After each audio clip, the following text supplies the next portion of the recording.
All right. Now, the Associated Press is part of the problem in the United States right now because it hates Trump. Okay. It hated me.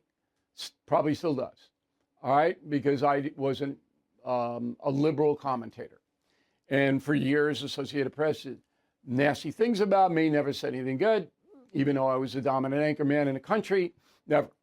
So they hate Trump. And they filed a report about Venezuela. It was filed by a White House reporter for the Associated Press named Amir Madhani. Amir Madhani, January 3rd, quote, while there are no visible signs of a U.S. presence on the ground in Caracas, Trump was demonstrating chutzpah that's become a trademark of his foreign policy approach. It's one marked by grand confidence that his will on the international stage is immovable force. Now, this is in a news report, not a commentary. So if Mr. Madhani wanted to write a commentary, that's fine. No problem. But a news report with the word chutzpah and all this other business about, hey, what are you, a psychiatrist? This is what the AP does all the time. And that wire service goes out to all the newspapers all over the world. And people just read this stuff. They don't know the slant that is built into the AP's coverage of Donald Trump. Joining us now from Washington, D.C. is a former Associated Press correspondent in South America. He's been around a long time. Ken Silverstein. He now is an independent investigative reporter. So am I making any mistakes in my analysis, Mr. Silverstein, first up? Well, on Venezuela, spot on. And I have reported from Venezuela numerous times since going back to 1990 and Colombia too. I mean, the U.S. government, the CIA, clearly cut a deal, not just with the army, but with Delcy Rodriguez, who is, going out and saying, we'll never stand for this. Let me interrupt you for a moment. The deal with Delcy Rodriguez, the vice president under Maduro, was made after the snatch, not before. No way. No. Trust me on this, Kent. She had no blanking clue, because if she did, she would have blown the whistle. And she did not, because she didn't know. The deal with the army generals who control the country, as you know, they controlled it when you were there, when I was there. Okay, they got the guns. Okay, it was made before the snatch. Go ahead.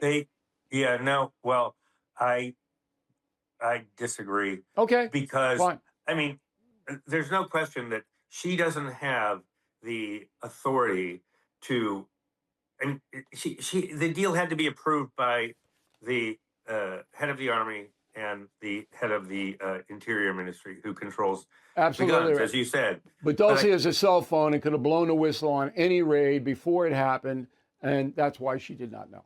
Go ahead. Yeah. Go ahead. So anyway, I think there was certainly a deal cut. There's no question about it. I mean, So why didn't the Associated Press report that? Well, I guess I hadn't read You that know article. it. You know it. I know it. All the veteran reporters in the country had to know it, or you have to resign from your status of a veteran reporter. Why didn't the AP report it?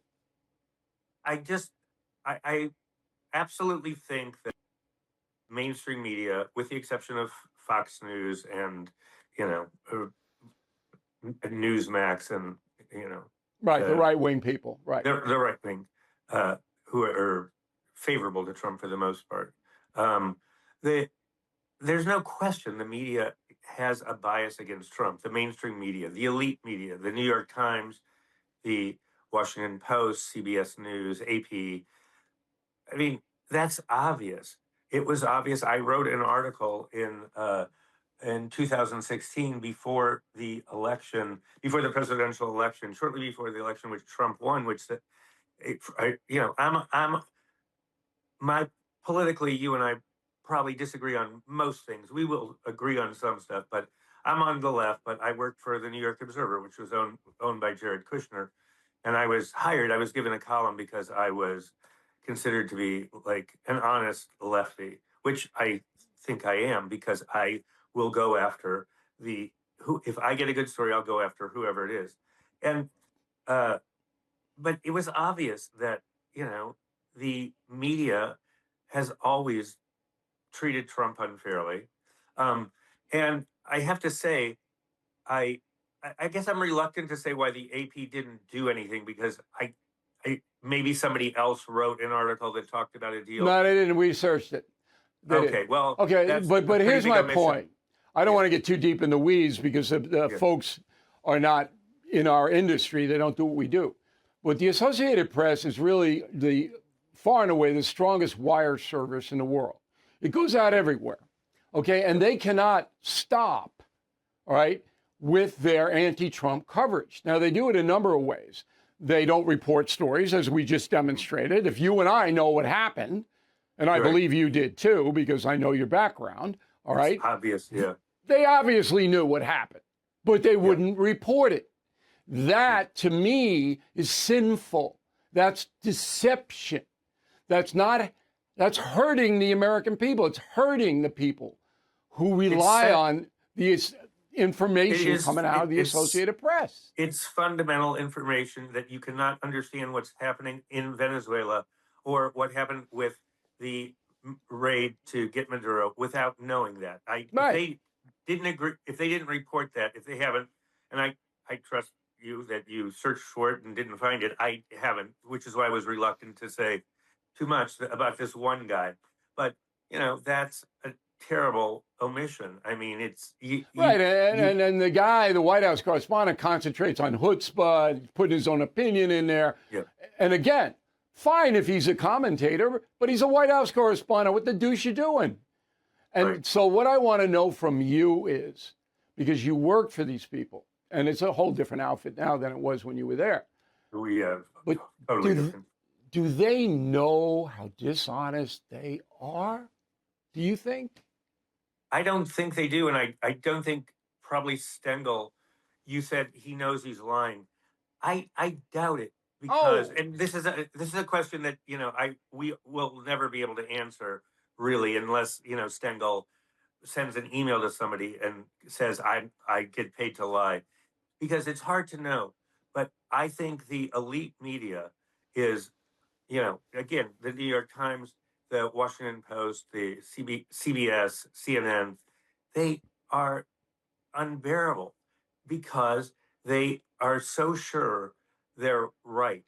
They don't do any reporting. When I was in Venezuela covering an election 20 years ago or 25 years ago, and all of the reporters that came down, all they do is they're not stupid. You're right. They're not stupid. They're the cream of the country. They're Ivy League, and they're, I'm sorry. I don't know if you went to an Ivy League school, but it makes you dumb because it teaches you that people come out thinking that they really are smarter than everybody else. No, I know it. There's an arrogance and I did go to Harvard, but I got around that. I took a shot, a vaccination against it. Here's my last question for you. Okay, so if we are in a country that is dependent on a free flow of information, Ken, okay, we are dependent on it. As I said, the regular folks, they don't know Maduro. They don't know what's happening. They don't know why Trump did what he did. They hear and they're reading and they're not getting the story. I think the younger brigade of reporters aren't smart enough. They don't know what happened in Vietnam in 1964. They don't know the CIA was running South Vietnam. They don't know the CIA deposed the people over there. They don't know anything. And yet they're hired by these outfits to do important reporting. But if the American people can't get the information, isn't that going to damage our country severely pretty soon? I mean, it already has. I think it's, the media is people with journalists, if you I write about the press because I think the press is an important, powerful institution, as powerful as Congress, as powerful as the White House. It plays an incredible incredibly important role in shaping the narrative on every story. And but you can't call reporters. They won't talk to you um, because they're arrogant, and they it's already damaged the country. Um, Yeah, but you I know, see much worse stuff ahead. You're right. It has damaged the country. And if you compare the Biden coverage with the Trump coverage, I mean, it's just crazy. All right, Ken, thanks very much. We appreciate your voice. Thanks for being a stand up guy and coming on.